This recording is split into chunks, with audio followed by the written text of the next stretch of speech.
By 1890, 20 years after they started, the trams carried 5 million people a year. They were an essential part of the city life with their own folklore.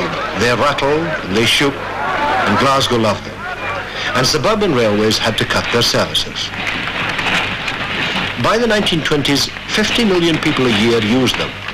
Mass travel for Glasgow people had arrived.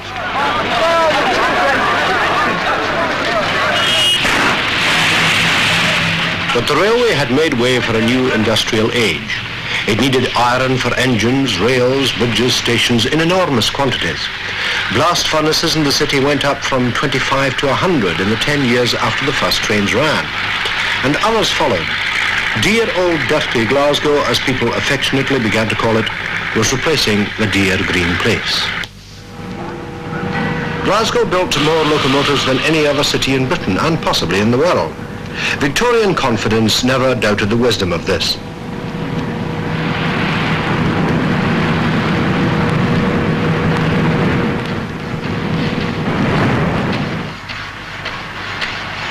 But it was on the Clyde that Glasgow made a reputation that carried to the ends of the earth. The techniques of the railway were used to make iron and later steel ships.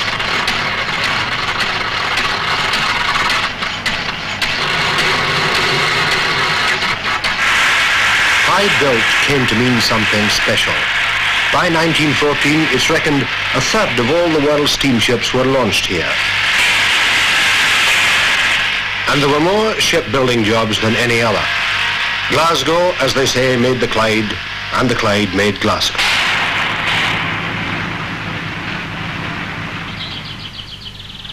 But it was no longer the dear green place, no longer isolated. In 50 years, the population, including suburbs, went up 4 times from 250,000 to 1 million people.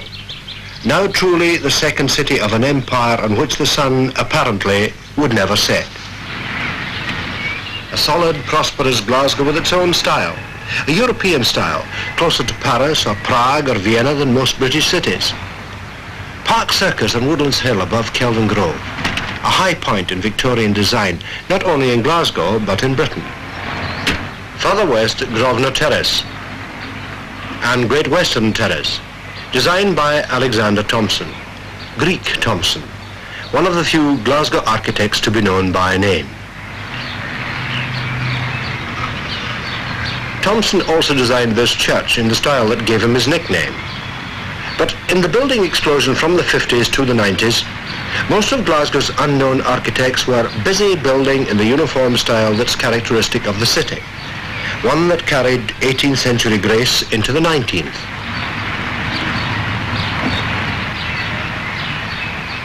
Mostly tenement buildings, 4 stories high to a height of about 40 feet and made of grey ashlar, a local stone more often honey-coloured than grey. But as the railways, then the trams, pushed the city further out, the city was rapidly becoming a desert of tenements. Several fine parks were built as relief from all this stonework. But one park was there before them all. Jack House. Glasgow Green is the oldest public park in Britain. It was a public park as far back as the 16th century, and it's different from, for example, the royal parks of London, because they're royal. This was always a democratic park, typical of Glasgow. Now, just at the entrance, you come to the Doulton Fountain. Now, the Doulton Fountain is a relic of the very first international exhibition held in Glasgow in 1888. You come next to Nelson's monument, which is the very first monument ever erected to Admiral Lord Nelson, long before any of his compatriots thought of it. We did in Glasgow, and it was put up in 1807. From the Nelson's monument, you walk through Glasgow Green, and you see a very peculiar building, the Templeton's Carpet Factory, where the golden carpets for 2 coronations were woven. Templeton's Carpet Factory was built in the style of the Doge's Palace in Venice. And if you go to Moscow and have a look at the Kremlin, one of the things that occurs to you is that the Kremlin looks so like Templeton's Carpet Factory, which is interesting because actually Red Square is slightly to the south of George Square in Glasgow. From Templeton's Carpet Factory over to the River Clyde is a place which was formerly Arne's Well. At one time, people in Glasgow got their water from a various number of contaminated wells, or from the River Clyde, which was even worse than the wells. And then in 1865 they brought in the water from Loch Katrine, which is regarded as probably the finest drinking water you will get anywhere. But quite a lot of people wouldn't drink it. They preferred the old well water.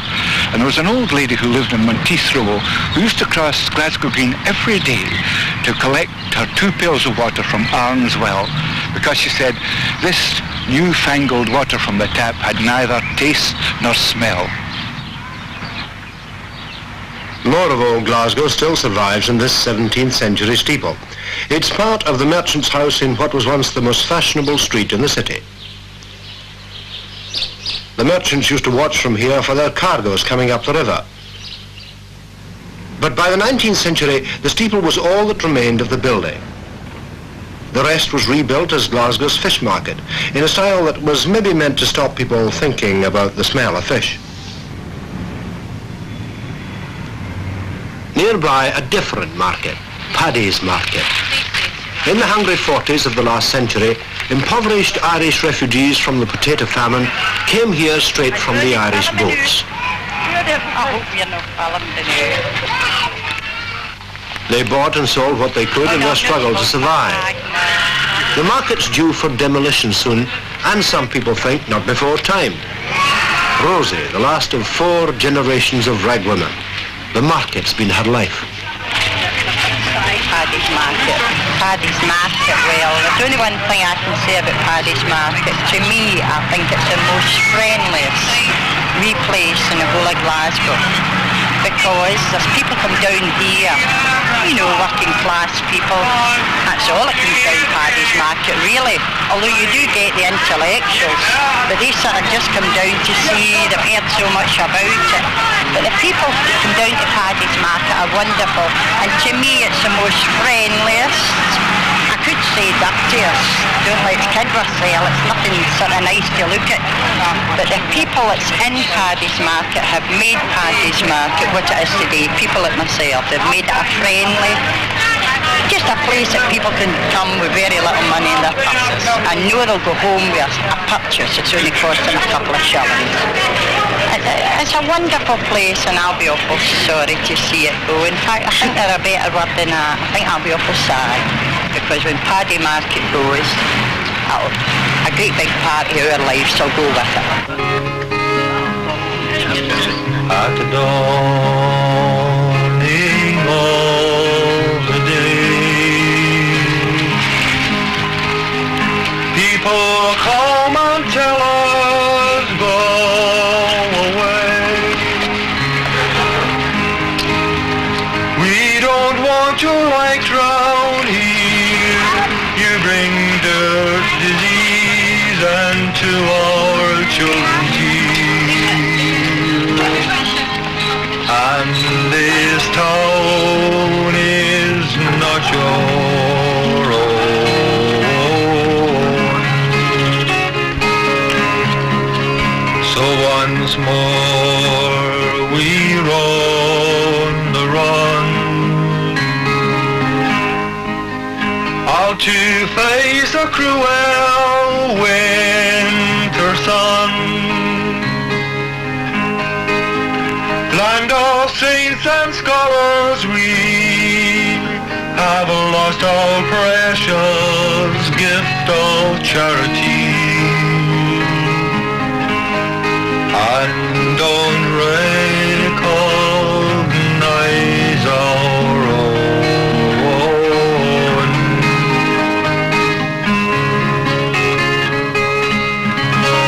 Yes, a song in a bar near the market, a meeting place for folk singers, writers and poets like Freddie Anderson. An Irish Glaswegian, he's made the time of the abortive Weavers' Rebellion of 1820 his own, in poems like this about the weavers who died for the cause of radical reform. The ending of it, you know, and I think it sums it up. Good. As we came in by Stirling, you'd hear the clanking chain. The poor gun Celt and Weaver lads at Bunnymuir were taken. The hanged two in the castle, burdened hardy with their names, when turned to mould as Richmond's gold, untarnished lives their fame. The rest of one Ireland's tramped, banished o'er the waves. Neath the southern stars and lands afar, you'll find their lonely graves. And Jimmy Wilson, a Straven Vale, a man advanced in years, at Glasgow crossed his life he lost amidst the people's tears. Farewell, bold Celt and Weaver lads, on Castlereagh my curse. Farewell, my bonny bairns all, though my heart is like to burst. Farewell, bold lads of Glasgow, who died your land to save. Old Scotia's rose in blossom grows above the Weaver's grave. Well done. Yes! That sums the whole thing up. Excellent. First one.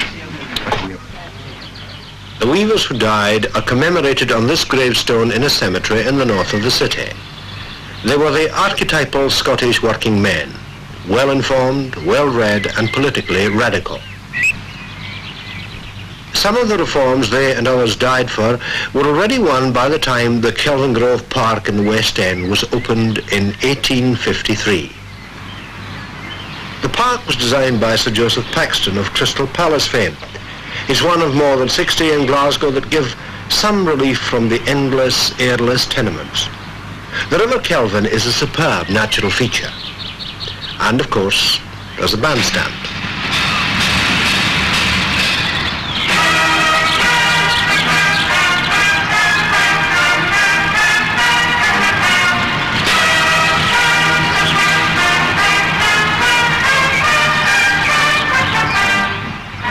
Built in 1870, a fountain commemorates the Loch Katrine scheme to provide the new-fangled water without taste or smell. The same year, Glasgow's medieval university moved west to make way for a railway station. The Kelvingrove Museum and Art Galleries were the finest collection in Britain outside of London, built for an exhibition in 1901. Next door, the prodigal, prosperous Victorians also built this building, only to demolish it afterwards. But the architecture of business had already reflected this prosperity. This graceful iron-framed warehouse near the River Clyde was built in 1850, a pioneer building in Britain, and one of several similar designs in Glasgow.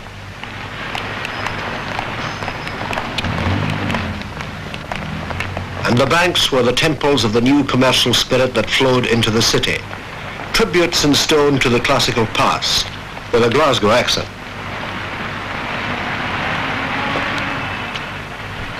But there was a hint of future trouble for Glasgow's apparently solid prosperity. In 1878, commercial confidence was shaken by the fall of the City of Glasgow Bank.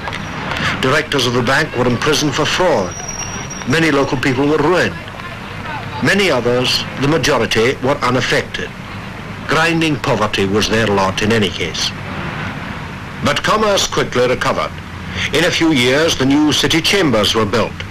Ornate and solid, they looked, as they still do, as if they were trying to prove that Glasgow, as its motto says, was flourishing. And flourish it did, with a variety of office building until the 20th century.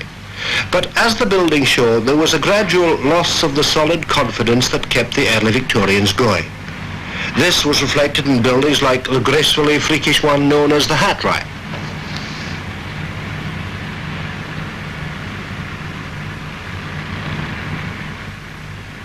Many of the office blocks were tall in the 20th century style, and sometimes the backs of these were more modern than their ornate fronts, an echo of the future. And one man's work echoed the future more than anyone else's, Charles Rennie Mackintosh. The Glasgow School of Art, completed in 1909, is reckoned his masterpiece. It's said to be the most famous building in Glasgow, and for its time, one of the most famous in the world. The front of the school shows the kind of building it is. Its huge studio windows are traps for the steady north light that painters and sculptors need to do their work.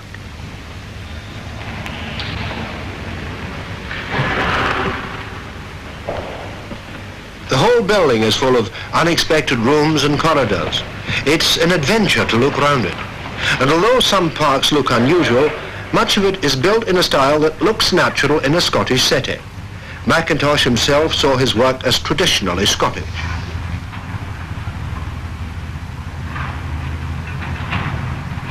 Other parts of the school look surprisingly up-to-date for a building designed some 70 years ago. Mackintosh was among the first of the modern architects. The library is a much admired section of the building that illustrates Mackintosh's superb handling of interior space.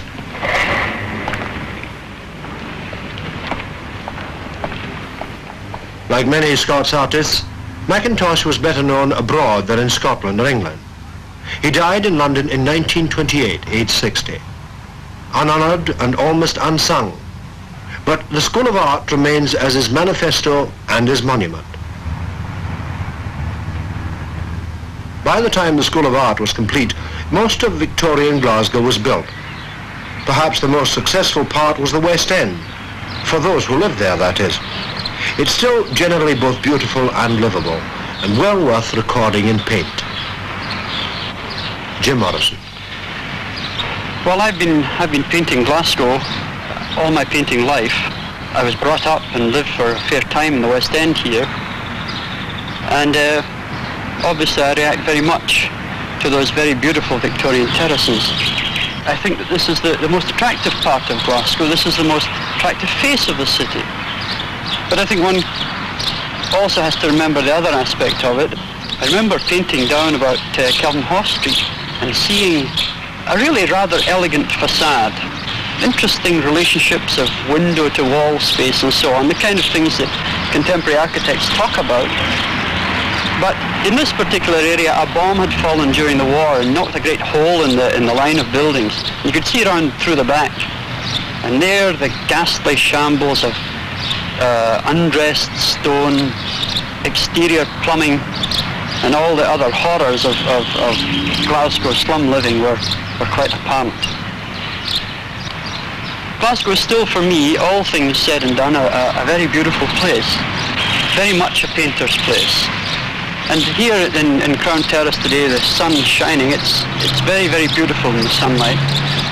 But more frequently, I paint it, and I would almost prefer to paint it in winter time when the trees are bare and when the sky is grey, because then for me it fully expresses the character of the city, and then it's really something to paint, a real challenge, fascinating with the relationship of the organic shapes of bare trees against the rectangular quality of all this architecture. Of course, there's more to Glasgow than bare trees against rectangular architecture. There are tensions from the past. As the city expanded, refugees from the Highland clearances and starving Ireland poured in. The root of a deep animosity to Roman Catholics that has softened but not yet disappeared with time.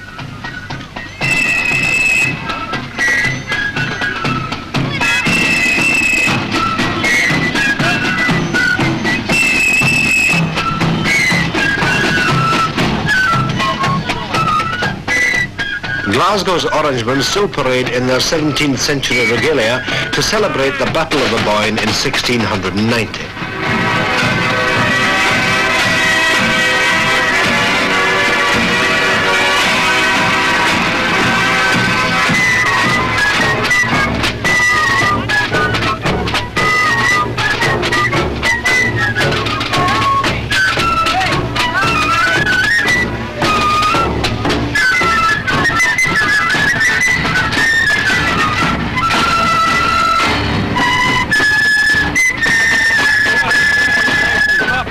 Today, whatever the intentions of the walkers with the long memories, the rest of Glasgow treats the occasion as a gala day in the sun.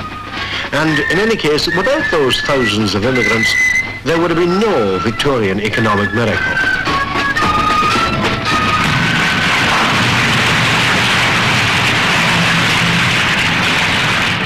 Their brawn and brain helped make the new prosperity that poured out of the sunburst of 19th century capitalism.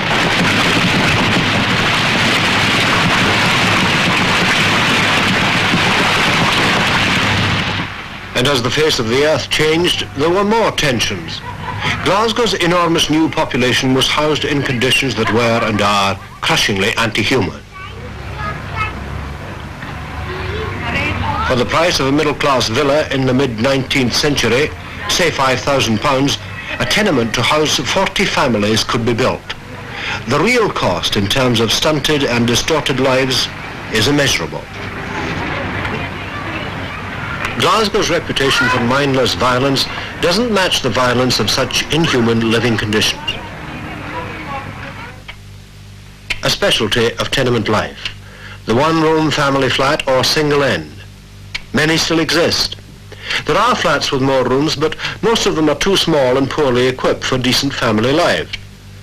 The tenements weren't badly built, but their cramped conditions made them slums of necessity. Sanitary arrangements are basic. 3, 4 or more families, not people but families, share the same water closet. There are no bathrooms, often no hot water. A middle-class family would not tolerate these conditions for even as long as a weekend, and rightly so. Yet for more than a century, hundreds of thousands of Glasgow families, the majority, have had to live without enough toilet space, fighting space, or loving space. That so many contrive to live decently is a tribute to the humanity and courage of countless nameless Glasgow parents and their children. And despite all today's efforts, there still aren't enough new houses for them. The economic miracle that had changed so much was running out of steam, even before the First World War. Britain was no longer the workshop of the world. But this was not obvious in the Edwardian interlude, although the signs of war were everywhere. The Clyde was busy, full of warships built in the yards that kept Glasgow going. Locomotives were still moving out to the railways of the world. Nobody worried about the city's overdependence on heavy industry when it meant jobs and, of course, profits.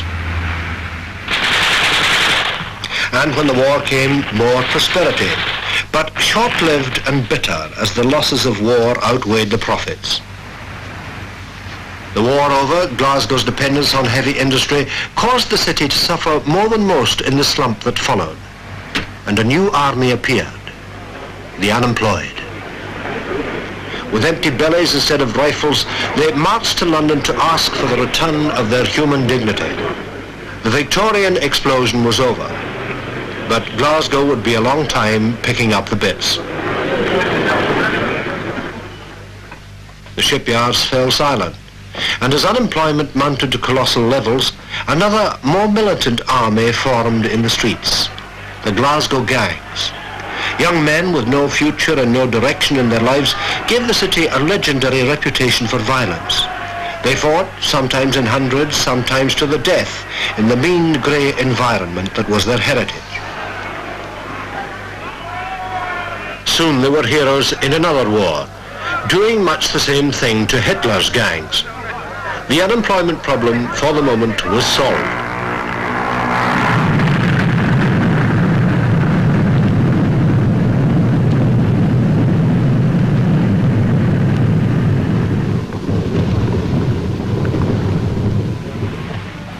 But even in today's relative prosperity, the legacies of unemployment and violence remain. And so does another related problem. Glasgow still has the reputation of being a place where too much drink is taken. When there's not enough room at home, when work or no work has become too much, when life's lived a precarious week at a time, then a dram or two on a Friday or Saturday night helps. Scotsmen are volatile and violent, violently friendly above all. And Glasgow men are Scotsmen only more so, any night of the week. They drink violently and they argue violently, but not by any means pointlessly. I'm only a young man, right? Now, if I go out there, they can train me where they can't train an Aborigine, if you see what I mean. You get my point. They're there to this day. They've been there 2.5 years. And they're coining it, and I'm telling you they're coining it. I'm telling you. Well, listen, I'll tell you. much more about. No, my mother-in-law and father was up.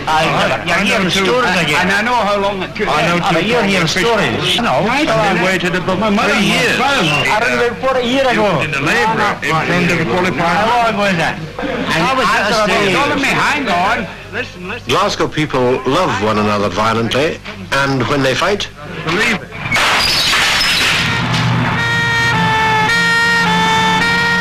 I believe that all cities are potentially violent, and Glasgow has the ingredients which commonly lead to violence. Professor Mackey, St Mungo Professor of Surgery at Glasgow Royal Infirmary. It's the biggest city with a large, rather mixed population, with big income and social gradients.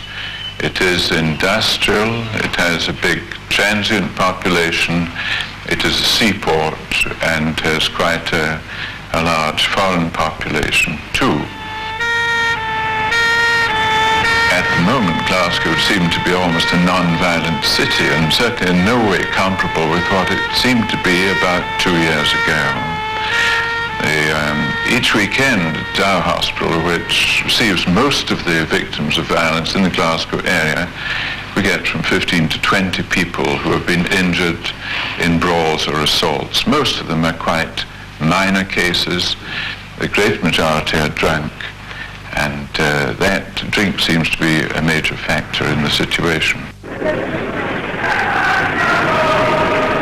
But pubs apart, there's one place where the Glasgow man can really get rid of his feelings. Glasgow is, was, and maybe always will be, football daft. Cliff Hanley. There are actually people in Glasgow who don't give a hoot about football. But these people, like myself, must be dismissed as untypical and even blasphemous when you consider what sport means to the archetypal Glaswegian. And when I say sport, I'm using the word in its Glasgow sense, which means football, all football, and nothing but football. Now, your Glasgow football fiend does vary in his psychology, from the complacent loyalty of the Clyde supporter to the calm and resolute fatalism of the Partick Thistle mob. But the basic and the true quality is expressed in the horrifying and hilarious passion of Celtic and Rangers, even among those fans who don't express their enthusiasm in long-distance beer bottles. Some people say religion should never have been brought into soccer. They've got it back to front. Soccer is the religion, and the stadium is its temple. Visiting at a game is an act of worship with its own idols and icons. They even sing hymns. Well, I suppose you could call them hymns. And they quite fancy a human sacrifice, for that matter. The other thing we have to admit is that this is not a beautiful city as people think of beauty. It's grim and it's grimy, and life has always been gay-hard and unglamorous. The human spirit, ground down by industrialism, demands a life with something epic in it, something vivid and theatrical, something raw with elemental dramatic conflict. And by gum, that's football in Glasgow. The living theatre where everybody writes the script and everybody has a star part, and the funny lines as well. So it's Glasgow's drama and Glasgow's religion and Glasgow's comedy, Glasgow's escape and Glasgow's self-expression. It is also, and even I have to admit it, a great technical expertise to be a proper fan, to appreciate subtlety and strategy, and you might even say poetry, because to the fan who would never go near a theatre, a great game has more dynamic beauty and rhythm than other people would find in classical ballet.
So Glasgow without football would be unthinkable. But then people used to think that about the tram cars, until the coming of the motor car, that is. The trams were once considered the best in the world. And that wasn't just Glasgow narrow-mindedness. Experts from all over the world agreed. They were like a moving pavement in the middle of the road, until the internal combustion engine put them out of the running. It's been said that major advances in civilization are processes that all but wreck the societies in which they happen. Well, the motor car is here to prove it. It's like litter when parked, and the car has given us another religion besides football. It has its own wayside shrines, it has produced a dedicated army of acolytes, and it demands sacrifices. On the move, the car is lethal. It has turned shopping centres like Sauchiehall Street into 4-lane racetracks. Coming to terms with the car has meant giving into it.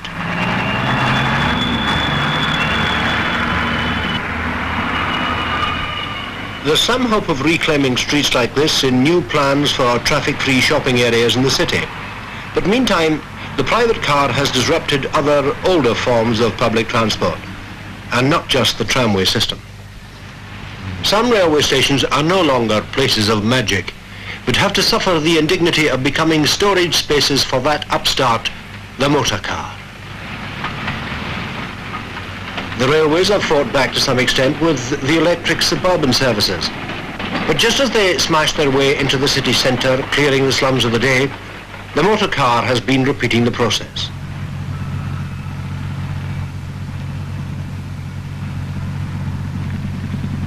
Like a giant abstract sculpture, an inner ring road grows in the city, homage to the motor car, and the end of Glasgow as most of us know it.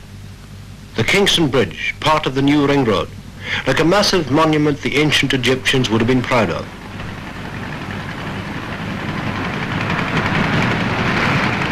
And a monument it may become. Already experts predict the end of the motor car era. Meantime, the destruction of the old railway city goes ahead. There can't be many people who will regret the clearing of so much of Glasgow's slum property that should have been down years ago.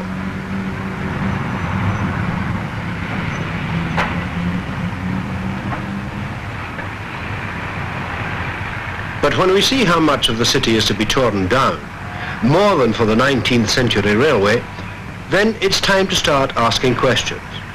Already the planners admit that only half the ring road is being built, with a 10-year wait for the other half. And who knows what the thinking on the motor car will be by then.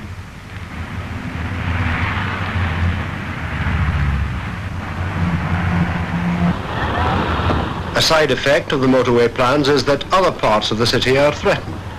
Great Western Road, for example, the broad and straight highway that runs through the West End and links with the road to Loch Lomond. There are plans to close off some of its junctions and to widen it into a dual carriageway. This would link with the inner ring road until other radial motorways are built. The Director of Planning of the Corporation of Glasgow, R.D. Mansley.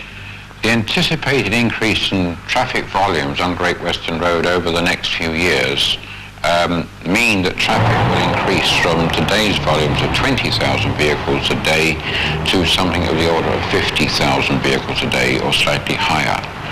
At the present moment in Great Western Road, at the peak hours, people come into the city, duck round the back streets, to the extent that the traffic on the residential streets near to Great Western Road is greater than the traffic travelling along Great Western Road. Now that, to my mind, is fundamentally wrong. Traffic should be canalised on its own main route. The other routes should be relegated to their main function as residential streets. Dr. George Gordon Browning, convener of the Great Western Road Conservation Committee. I think the Glasgow Corporation's proposals would be completely detrimental to the area as a whole. Everybody knows that, in fact, the buildings themselves are of great merit, but the whole concept of the Great Western Road, with its layout, its topography, with the hills, and its trees, and the proportions between the trees and the gardens and the terraces themselves, if the Corporation's proposals were carried out, the essential layout would in fact be destroyed, and this, I would think, would cause a great harm to the overall concept of the area. Great Western Road runs right through the centre of it, and it at the moment forms in fact the link between the areas on either side, which is well served with schools and other forms of recreation. Now, the corporation's proposals would in fact cause Great Western to be an impassable barrier right down the centre of the road, with crossing limited to a very small number of intersections. And this would severely inhibit the movements of cross-traffic off this residential area.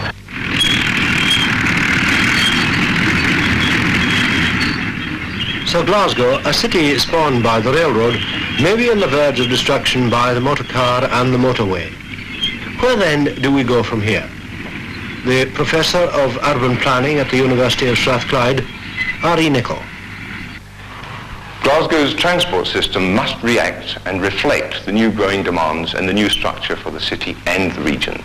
If we think about Glasgow itself, to start off with, even though we're building the motorways, particularly around the city centre, because of congestion and because of demand, in spite of the building motorways, 80% of all movement to the central area must be by public transport in the future.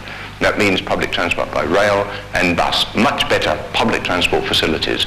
Well, we have possibilities within the city centre now, existing underground tunnels which are there and can be exploited, but need to be modernised, electrified and linked up with the existing blue train systems. Another possibility. Part of the city's transport system that has survived for more than 70 years, the underground, hasn't changed basically. Original rolling stock, much improved, is still used. It has no escalators and one lift that doesn't often work. It's noisy, drafty and uncomfortable. It's also the fastest, safest and most efficient transport in Glasgow. There's a train every 3 minutes. They run continuously on outer and inner circles, through the city centre and to stations north, south and west of it.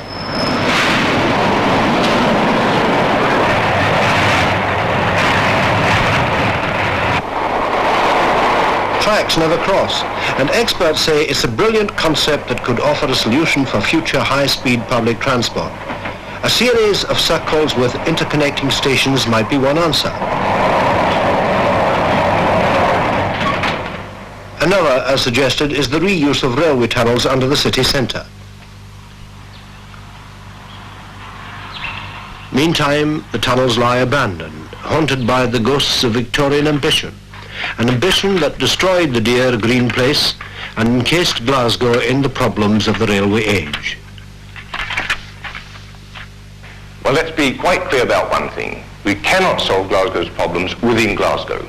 The economics of the city are going to change, the economic base, the employment must rely on new facilities which are going to become available, exploiting deep water, etc. The renewal of the city, which I'm sure you've heard about, the Gorbals and the Hutchison Towns and the Mary Hills, these renewal projects must displace large numbers of people to provide the new hospitals and the new schools, new universities, the new motorways. All these will displace people. In fact, it's not only Glasgow, but the other parts of the Clyde Valley are so congested that, in my view, something like 500,000 people have got to be displaced from the centre of the region, which is the Clyde Valley, to the outskirts. So, in other words, from the centre here in Glasgow and the Clyde Valley, between now and the end of the century, 500,000 people have got to move out to the new towns, the expanded areas, and in particular, in my view, the Ayrshire coast. So the Glasgow we knew seems about to slip into history. 500,000 people may not want to trek down the Clyde, but locomotives aren't built here anymore. The world doesn't come for a third of its ships. They may have to go. A quieter, emptier river now. There are fewer jobs for dockers and some docks are no longer in use. Modernisation has meant the beginning of a move down the river to deep water at Greenock, some 20 miles away. A new terminal to handle container cargoes is now in operation there. And again, the unthinkable. A shipyard pulled down for new houses. Glasgow unmaking the Clyde as the Clyde unmakes Glasgow. And more changes as the older dance halls give way to the new discotheques.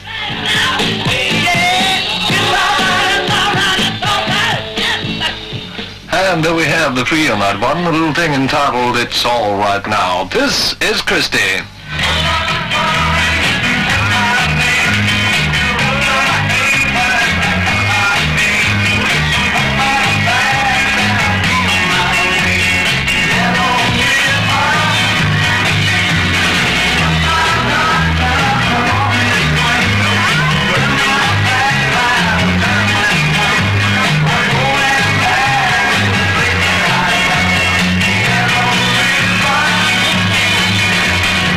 Glasgow people, dancing daft longer than they've been football daft, know instinctively that the dance is a mime of life itself. The discotheque gives us today's version of that old mime.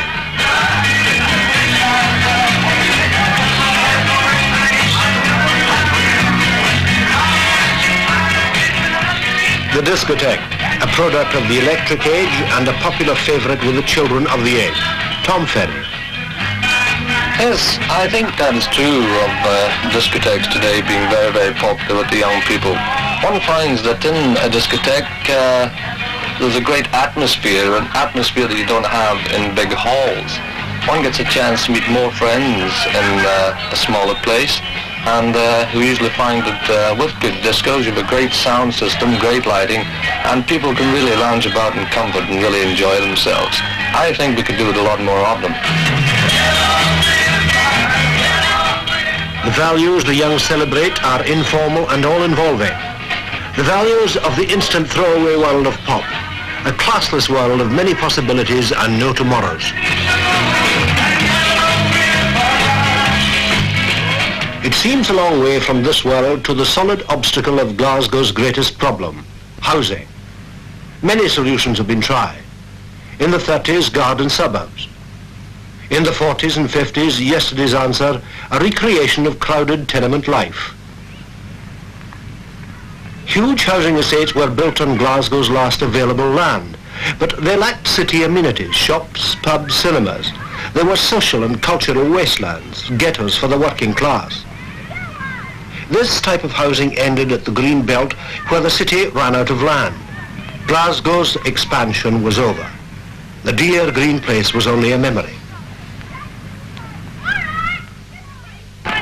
A later solution, vertical instead of horizontal streets, and built in cleared areas of the city itself. Despite the playgrounds, people complain they're isolated from their children and suffer high living blues.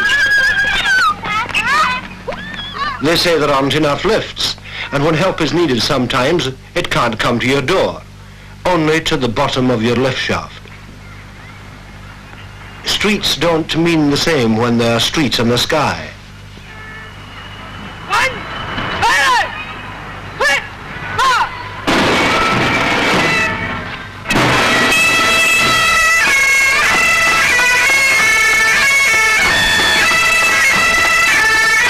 But like grass breaking through concrete, the human spirit manifests itself among the towers of these new communities. This school band parades in the Gorbals area, the once notorious Gorbals. This is now part of a city redevelopment scheme costing more than £100 million. This massive rebuilding begins to look like the Victorian explosion all over again, and people, including the planners, are already beginning to ask if this is the way to rebuild the city. How much should we destroy? How much preserve and modernise? Are tower blocks the answer to Glasgow's rehousing problems? And what about the thousands who must wait years for a decent home because rebuilding takes so long? So before we replace one lot of concentrated real estate with another, perhaps the time has come to listen to the young, who want to keep the options open and tackle our problems now rather than in the future, who question the decisions of authority everywhere because they believe we should all have a say in them. Perhaps there's a strategy there for all of us. Otherwise, future generations may wonder at the energy that created so many concrete Stonehenges.